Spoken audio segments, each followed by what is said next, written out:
Hello, my name is Leopold McLaughlin, and I would like to discuss how going to jail allowed me to disrupt a $34 billion industry. In 2013, I was found in contempt of court for being $500 short in my child support payment. Because of that, they had sentenced me to 30 days in the county jail because of missing that $500. It didn't matter to them that I was kept up on my payments from prior, or it didn't matter to them that I was going through a divorce with another in another relationship at the time. It didn't matter that I had my daughter with me in the court at that time. None of that mattered to them. What mattered to them was that I was short on that $500 and in which I should have paid. They didn't care. All they wanted to do was make sure that I was locked up. And it makes sense now because the state gets about $135 per person when they lock up an individual. So for 30 days, 135 times 30, that comes out to about $4,050.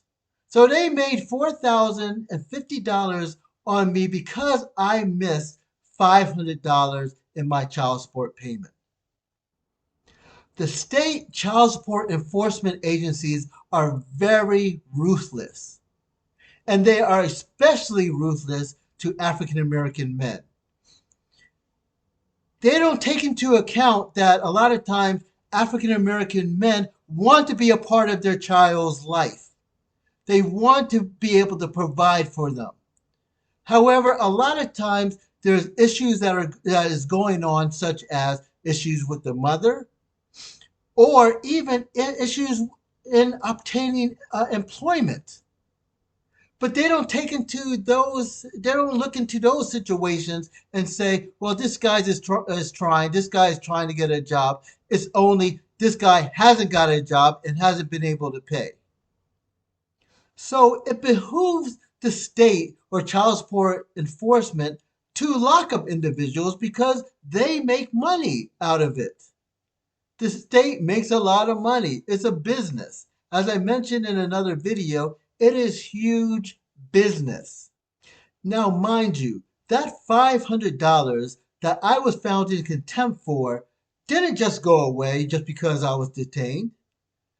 It accumulates.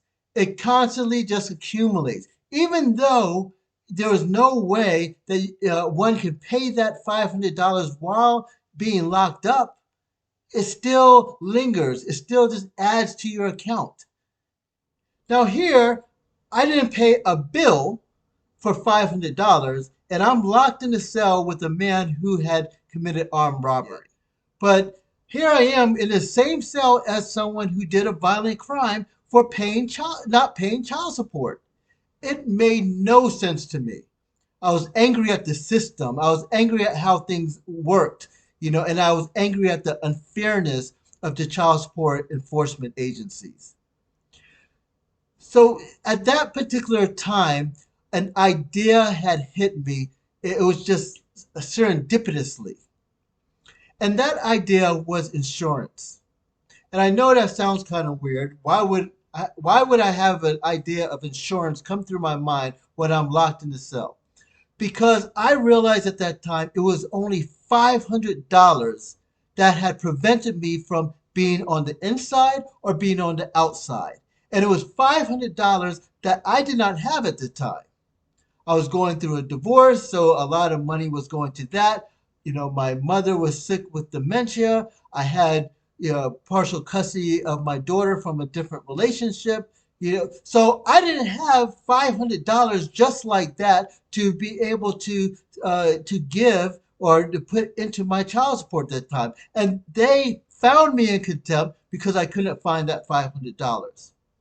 So while I was there in that cell, it occurred to me that if there was some kind of system or some kind of program that helped individuals that you pay into every month, like you pay your car insurance or you pay your health insurance, and just in case of a situation that comes up, it can pay out a certain amount of money so it could prevent you from going to jail. And that's where my idea of Progeny Life had come into fruition.